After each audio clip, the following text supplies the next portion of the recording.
Hub. I'm Quinn, and today we have Chef Andrew, our Italian cook, in the garden today. We're going to be doing two different types of pizzas. We're going to be a vegetarian and one with prosciutto. Exactly right, and specifically we're gonna replicate and show how to make the dough for the Neapolitan style pizza. Okay, what's the difference of regular pizza that we have and then the Napoleon style of pizza? Napolitan style is the one that identifies itself for the large puffy crust, Okay. and that floppy style of the slice. Yes. And that one we really identifies as Napolitan style. Then we also use like a Roman style, which is more like a thinner but more consistent on the spread. Okay, because I went to Italy and I had pizza over there and I had no idea that the pizza was actually supposed to taste like that, and it was wonderful, and I'm really excited to be able to make it in my own kitchen. Awesome, I'll show you how. Okay! And as you can see, we are starting with, once again, the recipe is very simple. We have in front of us four key ingredients. Four Plus, ingredients. We need two extra secret ingredients. Two secret ingredients. Love, Love? which we're gonna start right away, Oh, he drew me a nice little heart.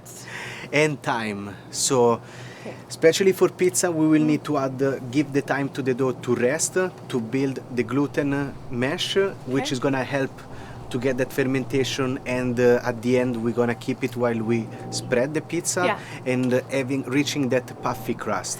And can you explain like the fermentation of it and what that is and what it's actually doing to the dough? Because I truly don't know. I know the fermentation and does something to the pizza, but I don't know what.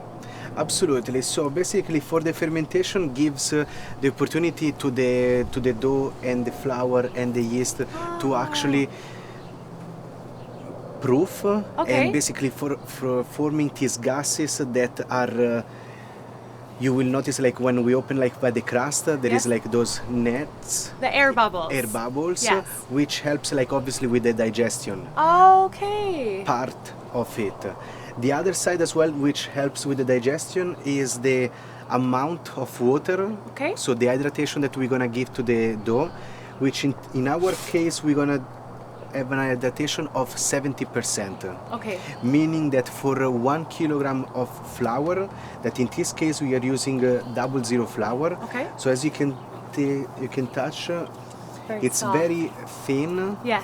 So in Italy we have a few different way of categorize the flour, and this one in particular as 00 is been ulteriorly processed and remilled, so it's very very thin.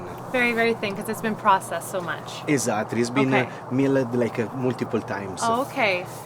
And to do so, the first step is to add the yeast to the water, which we are using. Very important is also the temperature, another ingredient. You want it to be warm? We want like a room temperature, Okay. as the yeast activates itself around 20 degrees. Okay, 20 degrees. That's when we activate the yeast. And if you're using, like if you're at home and you're making pizza dough, you want to let it rest like room temperature, where the yeast is the ideal temperature to do his own job. Okay. Or ideally in the oven, off.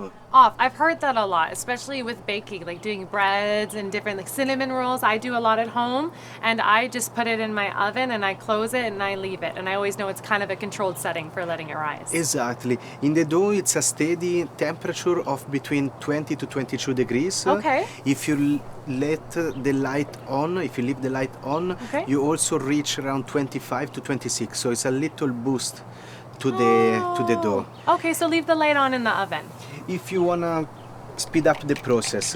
And then when you're getting your kids involved, they can watch it rise with the light in the oven, which is a lot of fun. Exactly. Yeah. And when Okay. yeast activates, does it bubble on top of the water? Exactly. So the first bubbles that we see from on top of the water means that the yeast is starting to activate. And as we mentioned before, we are using like a 70% of hydration. Okay. So 700 ml of water for 1 kilo of flour. And if you don't see any bubbles, then you have your temperature wrong, and to not add it to the flour because it won't ferment. Exactly. We want to add it like once the yeast is activated. Okay. And like talking about the hydration is important, as we mentioned, for the digestion.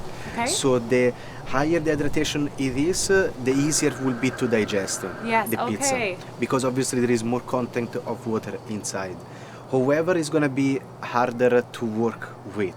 Okay. Okay, so then we're gonna go through like the steps and the techniques of stretching the pizza dough as well. Because that's where I struggle. Like I stretch pizza dough and it shrinks in and it's funny shapes and it's never a circle. And there are like multiple factors. It's a very simple recipe, only 3 or 4 ingredients involved, but it's more about like the techniques behind. Okay. How to build the gluten mesh, but also don't transfer too much energy and too much power strength into the gluten, or else we're gonna have like the pizza dough will try to shrink back to its stage if it's over kneaded. So it was my technique. Okay, so now we're going to learn the technique so I can Exactly. stop making these mistakes. That Exactly. sounds good. We are here to learn, right? We're here to learn, and that's and our have fun. And have fun. And I've had a lot of fun cooking with you. I've learned so much and the techniques, and it's fun, and cooking should be fun. And that's what we want to do with the Foodie Hub. We want to bring these culinary experiences into your home for your family to enjoy, to make it easy, and something that's not so stressful when it comes to cooking. Exactly right. Like it's something that should be a nice activity to do with your Yeah. family, with your friends, instead of like something that you feel like I must have to. Yeah, you must have to. You don't want it to be a chore. Exactly. And it's true. And once you get in the kitchen and you get started, it's the most important part. So now like I'm slowly combining mainly the flour and the water. You see it coming together. Exactly. Now what I'm gonna do, I'm gonna clean the fork and start to knead with the hands. Okay. As you can see, the kneading is very similar to the bread Yes. dough. So the idea is like to bring the bottom and fold it on itself. Okay, so bring the bottom up, fold it on top with your hand. Mix Exactly. it up, picking up all the excess flour on the bottom. Exactly right. And this process should take around 10 minutes, Okay. where basically we are building the gluten in this stage. This is the energy going in to build the gluten so that it ferments when we put it in its container. Exactly. A good indication of the timing will be once you have like all your ingredients absorbed by the dough. Yes? That's like a good referment for stop with the kneading Okay. to avoid that over knead. The over kneading. It's coming together really nicely. And very quickly, right? Yeah, very quickly. So what I'm doing, you see, I'm rubbing the And dough. it's not sticky. Exactly, and that's another good indication. Once we are once we are done with the kneading, you shouldn't be having like the dough sticking on your finger anymore. Oh, okay, so that's a good indication. And you see, it's everything coming to here. Yeah, so the bowl looks almost clean. So we don't even have to wash it We afterwards. don't even have to wash it, right? Just throw it back in the cupboard. There we go. That's how I wash my dishes. No, it looks clean. I'll just put it in now. You can do another round. Yeah, no problem. I actually wash most of my dishes by hand because I grew up on it. And so now doing a dishwasher, I just don't even think about it. Oh yeah? Yeah.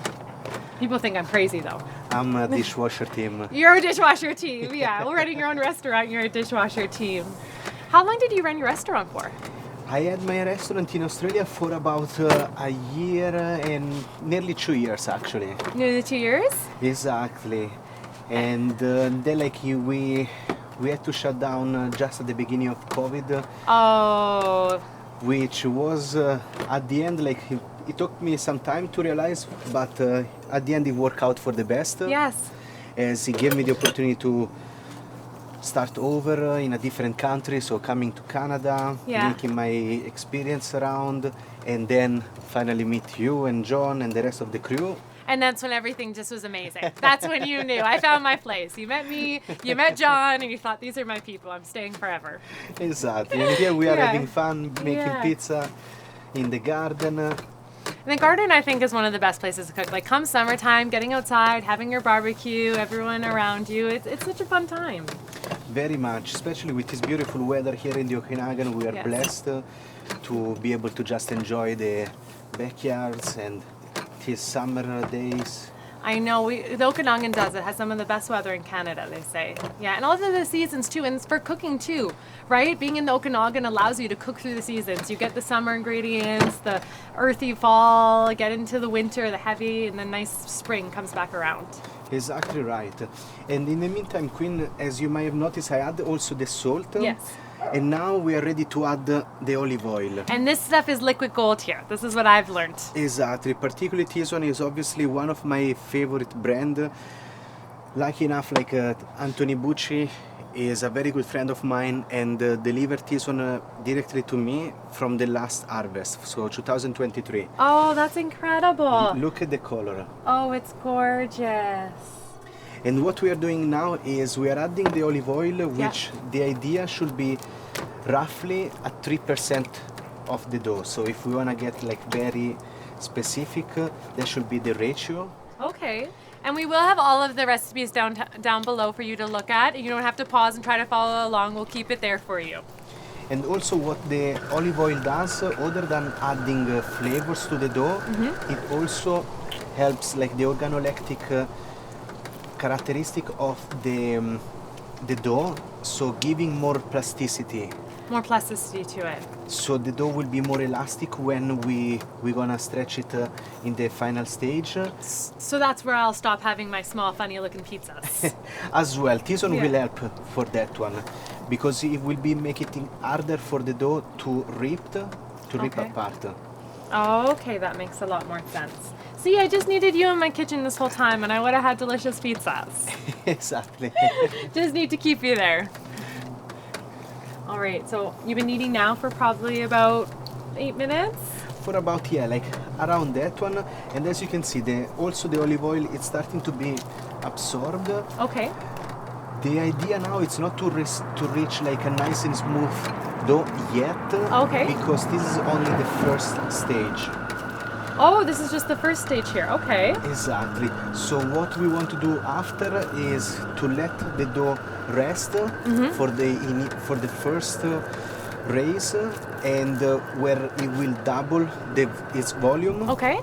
And after that one, we will be able to give it a couple of folds where the technique will be pretty much folding it on itself, side by side. Okay. Okay. Will be easier after the first fermentation, because obviously we will be able to work with the dough way easier. Okay, so you fold it side by side and over? Exactly. Okay. So I'm gonna show you that one after we leave this one rest for Okay. about half an hour to a couple of hours, depending from the room temperature. And is that when you punch it after? Is that one of the doughs you get to punch? At the end, yeah. Yes, okay. I've always wanted to try it, so you can fulfill one of my long dreams I've had. To punch the pizza? Yeah, to punch the pizza. You always see it. I always see it in all these videos, and they punch the pizza, and I'm like, I want to do that. I have some anger I could get out of pizza. No problem. All right, so cling wrap over top. Would you put this in your oven to rise then? I would, but as we are already outside, why don't we just leave it here with us, so we have like a nice room temperature of around 25 degrees. Okay. So it will help the dough, and in the meantime, we can also make one of the pizza that we already staged. Oh, fantastic. Okay.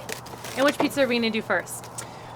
Why don't we start with the queen of the pizzas, The queen of the pizzas. which is margherita pizza.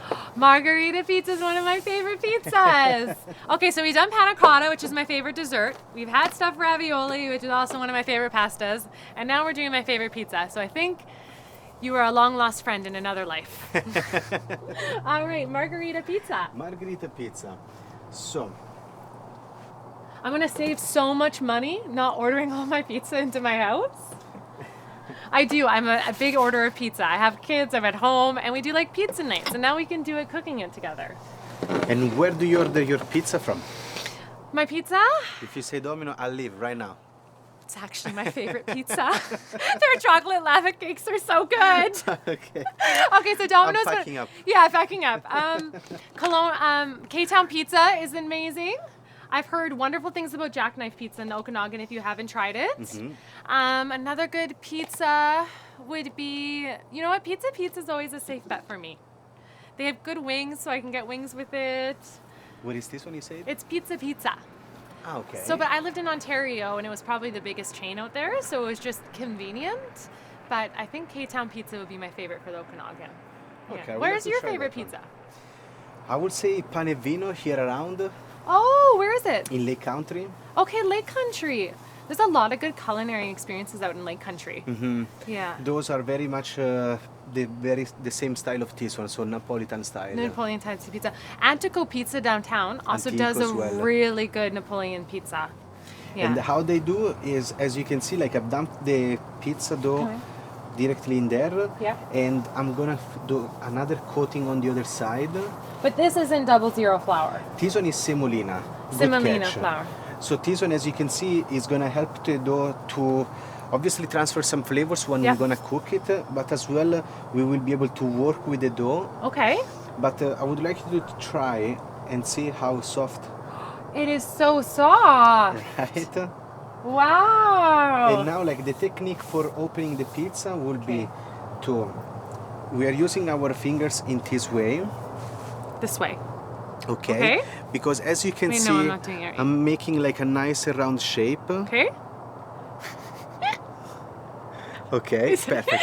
Yeah, you had it. Okay. You see, yeah, now you have like this, Yeah. you have like now this round Okay. shape. If we will be just putting it like this, we will have this awkward. So this would give an awkward part of the pizza. So we want to Exactly. cross the two pointer fingers, cross behind your other three fingers, and then thumbs out, Exactly. and then thumbs out. All right. And then I'm gonna show you this one first, and then you can replicate the Oh, next. okay. I feel much more comfortable if you go first. Yes.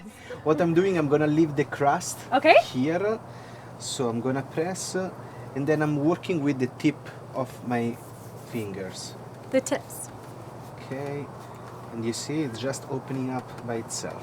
Oh, wow. So your thumbs don't even go down on the pizza. No. They're just So- staying out of the way. Exactly. And then I'm gonna leave. This is like all the gases and the fermentation that we have left, Okay. that we have built during the process. Now upside down, and I'm gonna do the same thing. Oh, you flip it upside down on the other side. Exactly. And then I'm gonna leave just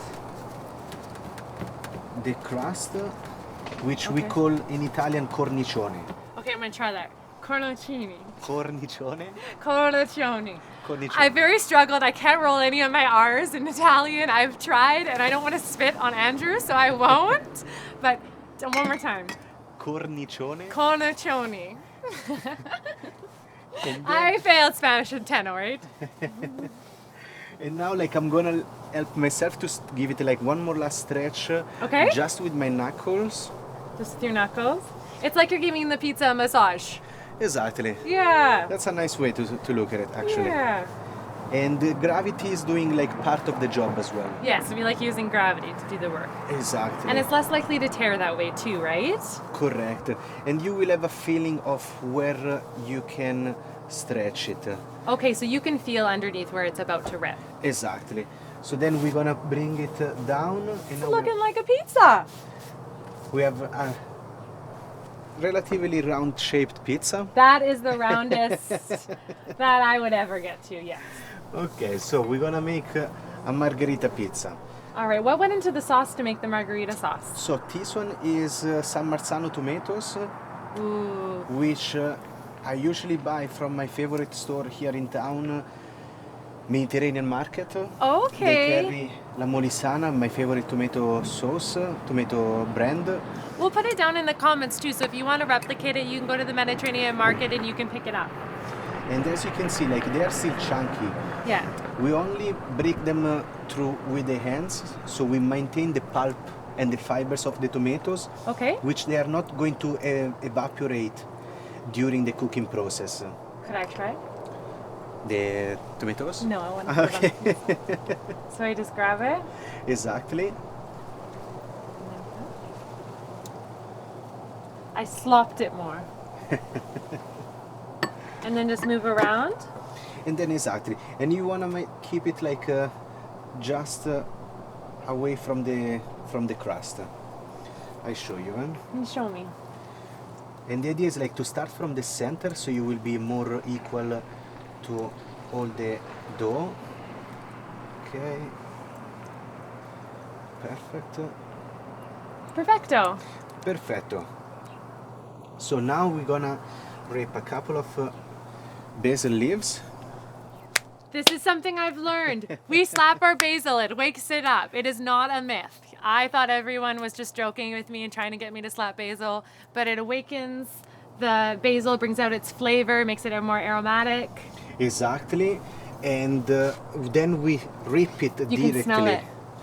And we rip it directly on the pizza, so we maintain once again the fibers that are very important for the flavors during the cooking process. We've learned lots about our fresh herbs. We're using them when we're cooking to make sure that we're not suffocating them and crunching them down. We want to make sure that we're holding them lightly, we're cutting, we're ripping them apart and maintaining all the fibers. Exactly. At the same time, I'm also adding a little bit of parmesan, extra flavors in there. Yes. And once again, a little bit of olive oil, which is gonna help to raise the smoking point, the burning point of the ingredients. So it's going to raise the smoking point of the ingredients. Correct. And now, with your help, I love big tools. Exactly. This gets me excited. so what I'm gonna ask you to do is like to leave the peel here. Okay. Okay, just here. And then I'm gonna give the last stretch to the pizza. Okay. So we're gonna bring it to the peel. But first we're gonna add a little bit of semolina here. And then grabbing the pizza, we say grabbing the pizza by the ears. Grabbing it by the ears. Exactly. Okay. So we grab it by here and we give it one more last stretch. Okay. Okay. And if they don't have this very big fun tool, what could they use? They can come online to the Food Hub store. Okay, and they can get our giant pizza tool. Exactly. What is the name of this? Pizza peel. A pizza peel. So you can get a pizza peel at the Foodie Hub if you like big tools like I do. And then I show you also how we Okay. slide it. Always make sure that we have a slide. Okay. It means that we have like enough semolina underneath. And then the temperature of the oven should be possibly closer to 450 degrees Celsius. Wow. Which is ideal for the shocking the dough and let the crust raise. So we're gonna go hot and heavy, So let we- it raise. Correct. And we left this pizza stone. So we have a pizza stone on the barbecue going in, and we just heat it up first, 450 on the barbecue. Shut it. Exactly. I'm gonna start a timer of about like 2 minutes. Okay. So that should give us like enough time for the dough to do the first raise. That's why like I close the barbecue right away. So Okay. we maintain the temperature in there. Okay. And with the pizza stone, which we have previously warmed up, Okay. will help to maintain the temperature even once we add the pizza. And more even cooking on the bottom. Even cooking on the bottom as well as cooking enough at the right time with the toppings on top. Okay, I'm excited. That's why like we try to recreate like the chamber of the pizza ovens Okay. by warming up the barbecue and then trying to keep the barbecue as close as possibly we can. So if anyone has a barbecue in their backyard or their oven, they can just put in the pizza. No problems. You don't need a pizza oven to cook pizza at home. Exactly, you Yeah. don't need, but as everything else, it will help Yes. to reach the next level again. Those pizza ovens, obviously, they are designed to maintain the cooking and obviously the gas or the flames are positioned like in order to get close enough to the crust Okay. and give that leopard style, so like spotted by the charcoal. And what's your favorite pizza oven that you like? I personally use like a An Oni? Oni pizza, Oni pizza. Okay. which basically is like a 16 inches and it's so comfortable for me that I can bring it to the pizza parties and I can set it up anywhere. Oh, so now I know I can have pizza parties and have you come. Exactly. That sounds great. And make this Okay. one even easier. My day's getting better and better. Pizza, panna cotta, and now pizza party. Okay, Oh, look at that. In It the did. Erase. Okay. So what I'm gonna do, I'm gonna just give it a spin A little spin. and then we give it one more minute. Okay, one more minute. So we are now like around 2.5 minutes mark. And how long does it go in the barbecue for? So in the barbecue should be like between 2.5 to 3 minutes, just because we lose temperature. Okay. In those pizza ovens, like the only ones, they are typically there for around like the 90 seconds, for about 90 seconds. Okay, so we let the dough rise. So it's 30 minutes first time, and then you let it rise a second time, right? In the oven? Yes.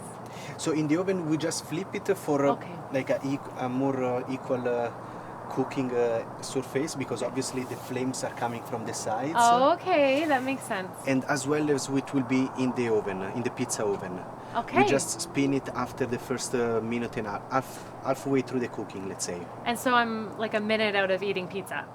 Exactly. That's our 1 time. minute away. Yeah, how long until I can eat? That's how I do my times by. And this is why this is great, because it was easy and fast. Exactly. Now I'm gonna set up this one. Okay. So we can.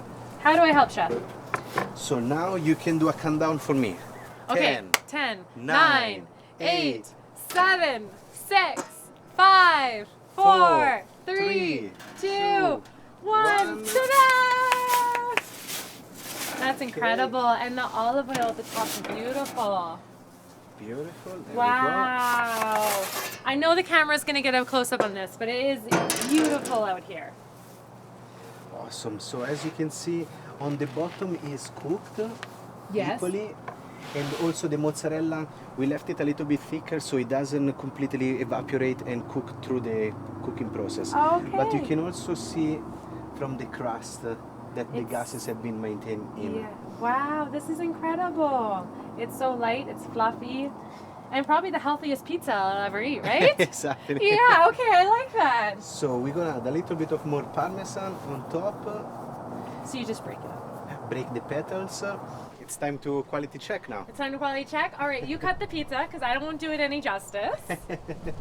I am learning. This is the whole point of this, is we're all learning. Exactly. Look at that. You make it look too easy. And we cut it in 6. Cut it in 6. I guess we have to feed other people too. Exactly. And it's best shared. Oh, okay.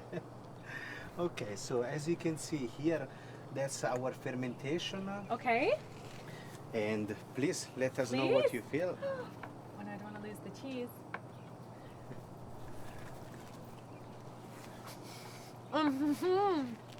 Okay. Oh. It's delicious. Let's quality check. Oh, so you fold it. You know how to eat your pizza. Fold it. Yeah. That's great.